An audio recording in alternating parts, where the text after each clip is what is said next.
عالیہ نے اپنے بزرگوں سے یہ بات پائی. ہم نے مولانا کو دیکھا، انہوں نے اپنے اساتذہ کرام کی دل سے بڑی قدر کی اور قرآن کریم سے ان کو والہانہ عشق تھا. وہ یہ چاہتے تھے کہ ہر فرد مومن قرآن کو صحیح انداز میں اس کی تلاوت کرے. لہذا انہوں نے یہ منظم طریقے سے مسابقۃ قرآن کریم کی سلسلہ جاری اور ساری فرمائے جو آج تک ہے الحمدللہ.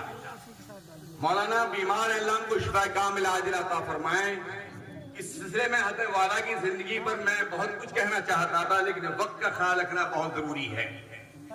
اللہ پاک نے ان کو فرزند ارجمت عطا فرمایا جن کا آپ دیدار فرما رہے ہیں. مولانا حذیفہ غلام محمد وستانی جو استاد حدیث اور فقہ ہیں، ماہر تعلیم ہیں، اور اللہ نے ایسا ملکہ ان کو عطا فرمایا ہے کہ ہندوستان کیا دنیا کے عظیم الشان علماء میں ان کو شمار ہوتا ہے.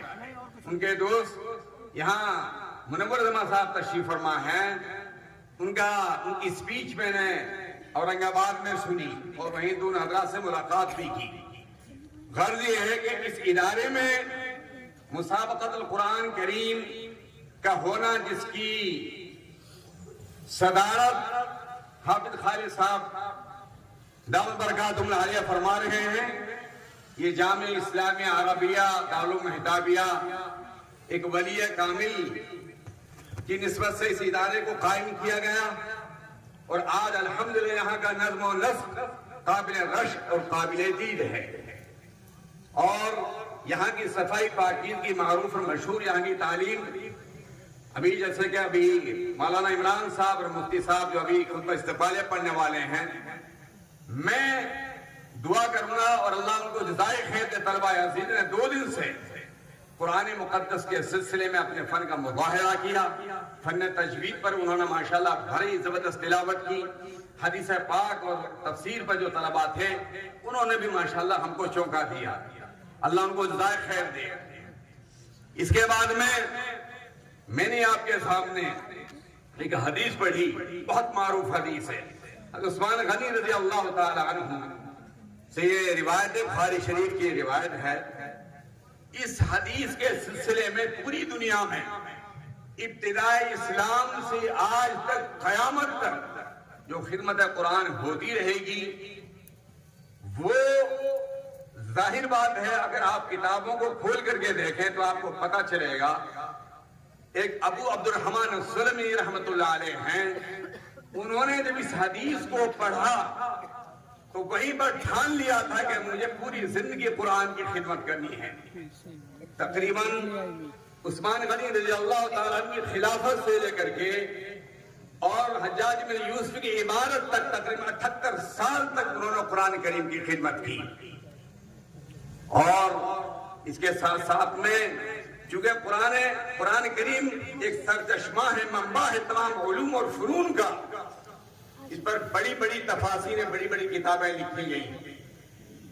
آپ کو یاد ہوگا، آپ نے پڑھا ہوگا خواجہ نظام الدین اولیاء رحمت اللہ علیہ کے حالات پر جب نظر ڈالتے ہیں تو ان کے مریدین میں زیادہ تر تعداد اور واقعی فن تجوید و قراءت سے بخوبی واقف تھے. ان کا یہ دستور تھا، یہ عمل تھا، جب کھانا تناول فرماتے پہلے قرآن پاک کی تلاوت ہوتی تھی، اس کے بعد میں کھانا تناول فرماتے تھے. اور جب کسی قاری کی تعریف سنتے تھے بنفس نفسی خود تشریف لے جاتے، قرآن کی تلاوت سنتے، جب تلاوت ختم ہو جاتی تو فرماتے میرا دل چاہتا ہے کہ ان کے منہ کو جواہرات اور ہیروں سے بھر دوں. یہ عظمت تھی قرآن پاک کی. اور اسی طریقے سے عبدالقادر جیلانی رحمت اللہ علیہ اور جو جتنے بھی ہمارے اکابرین گزرے ان سب نے قرآن کریم کو گلے سے لگایا. حتیٰ کہ قرآن کی عظمت اور جو قرآن کریم کے جو حقائق ہیں اللہ پاک نے جو اتارے ہیں، رب العالمین نے صدیاں گزر گئی، صدیاں بیت گئی، لیکن نامکمل ہیں آج تک. علامہ بن نوری رحمت اللہ علیہ بلکہ 10 جلدیں، 20 جلدیں تفاسیر کی، 30 جلدیں علامہ بن نوری رحمت اللہ علیہ کی جگہ لکھتے ہیں کہ 1300 جلدوں پر مشتمل قرآن کریم کی تفسیر لکھی گئی.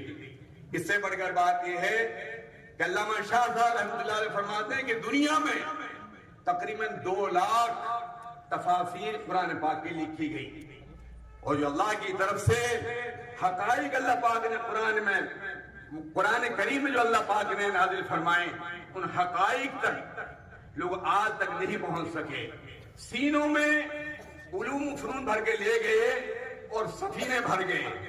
بغداد کا حال آپ کو معلوم ہے، اکیلے بغداد شہر میں 30,000 کتب خانے تھے، اور ان میں سب سے زیادہ جو کتابیں پائی جاتی تھیں وہ فن تجوید و قرات اور قرآن کریم کے تفاسیر پر محمول تھی۔ اندازہ لگائیے ہماری کیا شان تھی، ہمارا کیسا ماضی تھا، قرآن کریم پر کس طرح متوجہ تھے، کیسا ذوق تھا اور کیسا یعنی علم کا شوق تھا اس زمانے میں۔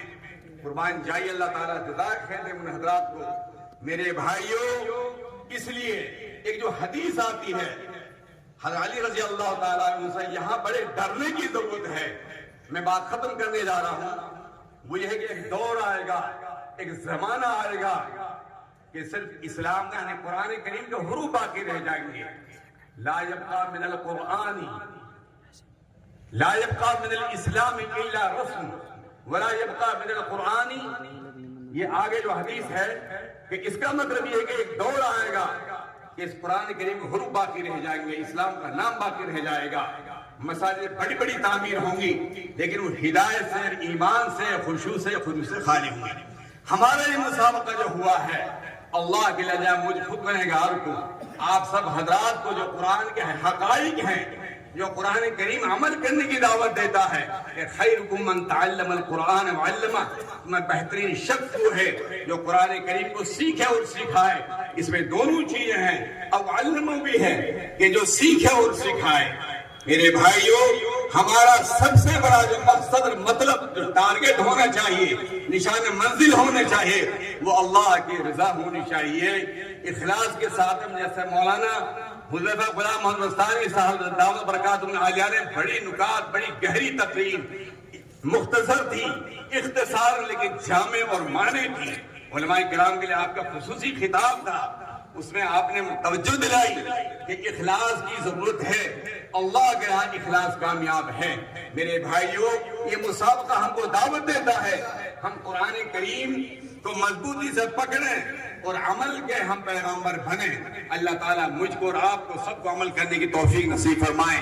میں مبارکباد پیش کیے دیتا ہوں ان طلبہ عزیز کو جس زمرے میں بھی وہ کامیاب ہوں، بلکہ تمام طلبہ عزیز کو، خواہ وہ پوزیشن لائے ہوں نہ لائے ہوں، مولوی عمران صاحب نے فرما دیا ہر وہ بچہ جو مساہم بنا، جو شریک ہوا، وہ بفضلہ تعالیٰ کامیاب اور کامرانی اس کے قدم چومے گی۔ اللہ تعالیٰ آج کی عظیم الشان اجلاس کو، اس مسابقۃ قرآن کریم کو اپنی بارگاہ عزت میں قبول فرمائیں، اور ہم یہ تہیہ کر کے جائیں کہ انشاءاللہ ہر مومن کے دل میں، ہر گھر میں، ہر فرد میں قرآن کریم کو تجوید سے پڑھیں گے اور پڑھائیں گے انشاءاللہ، اور عمل کریں گے انشاءاللہ۔